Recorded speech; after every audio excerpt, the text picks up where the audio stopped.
Hi guys! Welcome back to my channel. Today ay gagawa po tayo ng chicken potato balls. Lagyan lang po natin ito guys ng spices, isang kutsaritang cumin, konting paminta, at paghalo-haluin lang po natin ito bago natin ipo-form as a balls. Sa resiping ito guys ay napakadali at napakasimpleng lutuin. Gumagamit lang tayo dito ng nilagang patatas. So now, it's time to form as a balls.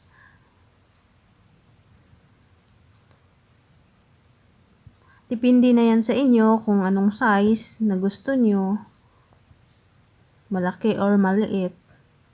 Walang problema yan.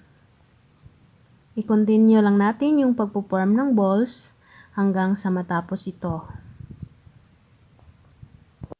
So, keep on watching guys until the end of this video.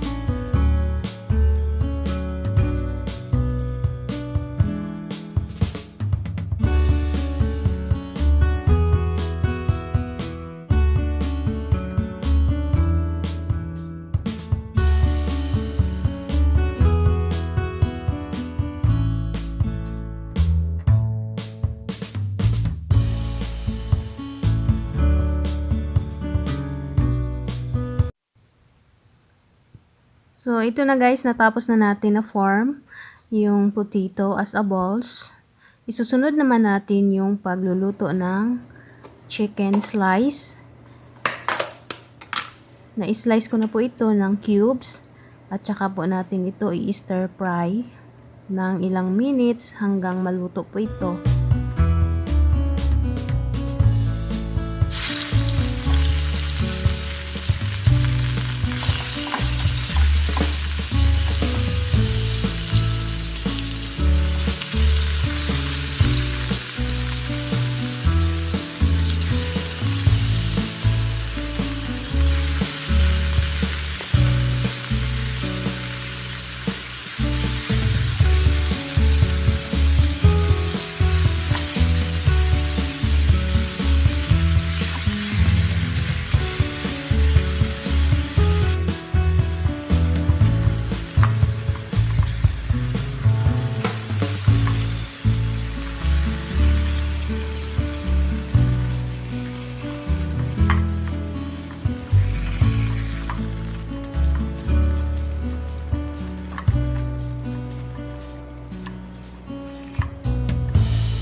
Now, it's time to make a white sauce.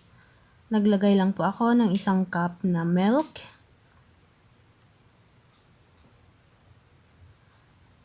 Isang cup na cooking cream. Depende na po yan sa inyo guys kung anong available ng cooking cream na meron kayo sa inyong kusina.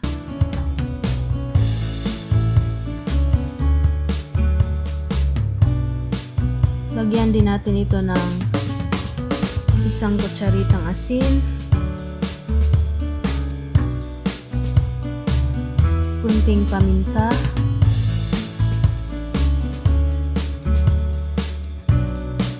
at 1 kutsaritang garlic paste,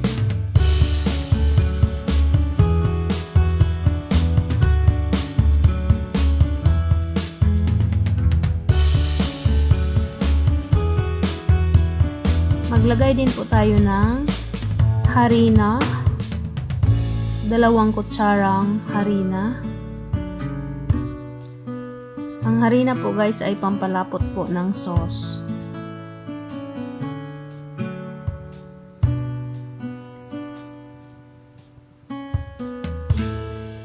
Paghalo-haloin lang po natin ito.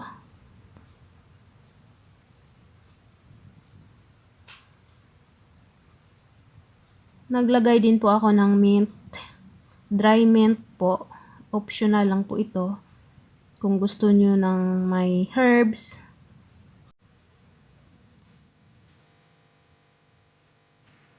Pagpatuloy lang po natin yung paghalo-halo guys. Kailangan po ito lang halo-haluin hanggang sa lumapot po ang ating white sauce. Lutuin lang po natin ito sa mahinang apoy.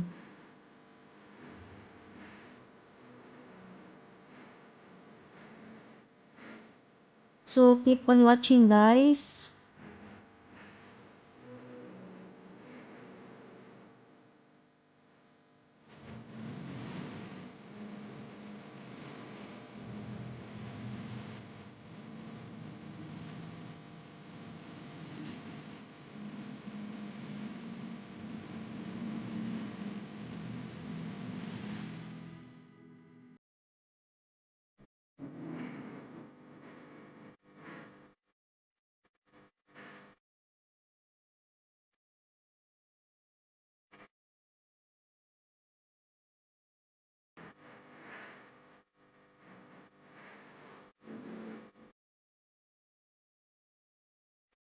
After a few minutes guys, ito na po ang ating white sauce. Ready na po siya. Ayan na po guys.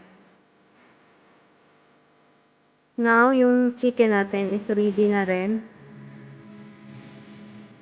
So, ilalagay na po natin ito sa ating ginawang potato balls.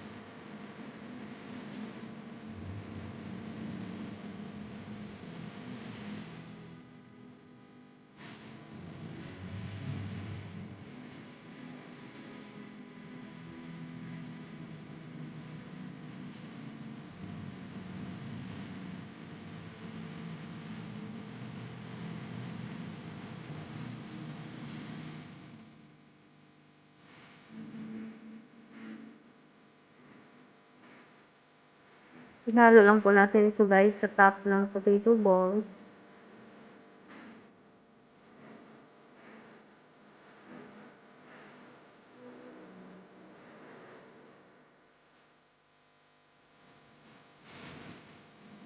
Sunod natin yung white sauce.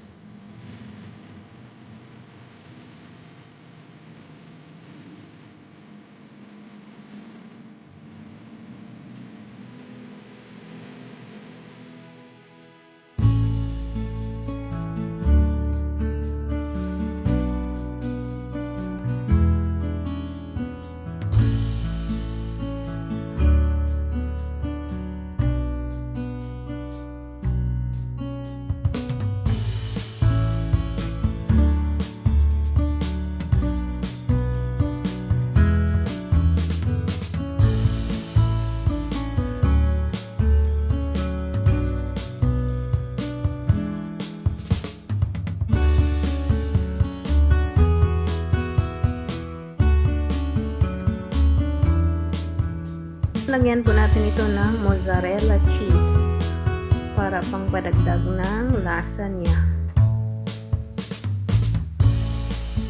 Depende na po yan sa inyo guys kung gaano kadami ang ilagay niyo na cheese. Kung mahilig kayo sa cheese, hala damihan nyo ng damihan. Then, it's time to bake. I-bake lang po natin ito sa preheated oven na 200 degrees Celsius. I-bake lang po natin ito guys ng 15 minutes to 20 minutes.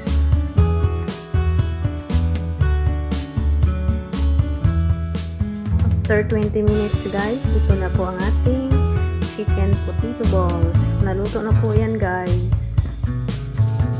Ayan, it's ready to eat. Ready na po siya, guys. Ganyan ang kinalalabasan ng aking recipe.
Come back, be with me. I just wanna behold you. Time to say goodbye.